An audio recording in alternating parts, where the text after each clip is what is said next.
Hello, I'm the Reverend Michaeline Miller, the director of the Deaconess Ann House, the St. Louis branch of the Episcopal Service Corps. Welcome to Faithful and Fearless, a diocesan celebration of women's ministry.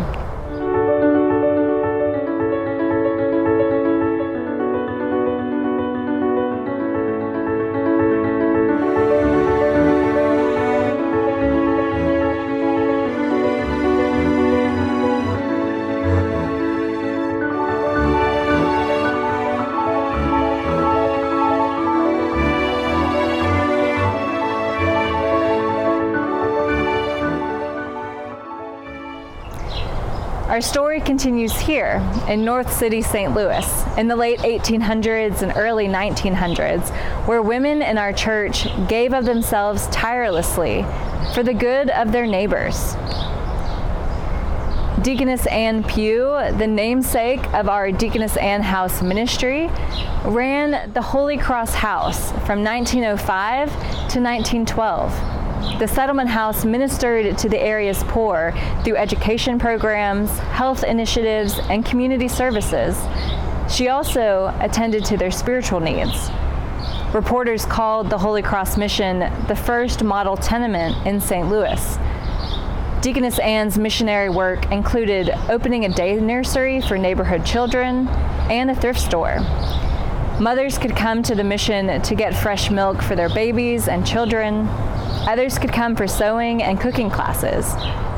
Deaconess Ann became a much-loved member of the Old North St. Louis neighborhood. Deaconess Ann was joined by Anna Beverly Skinker, the youngest daughter of Thomas and Jane Skinker, a very well-known family in St. Louis.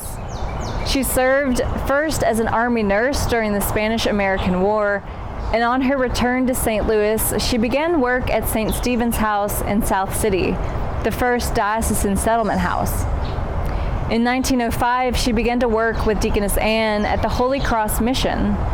She also worked with the doctors who volunteered their time to bring medical care to this neighborhood, now known as Old North St. Louis.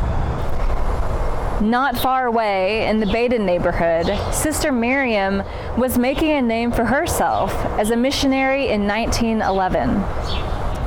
Sister Miriam lived very simply on her small salaries as a deaconess and from the diocesan church fund.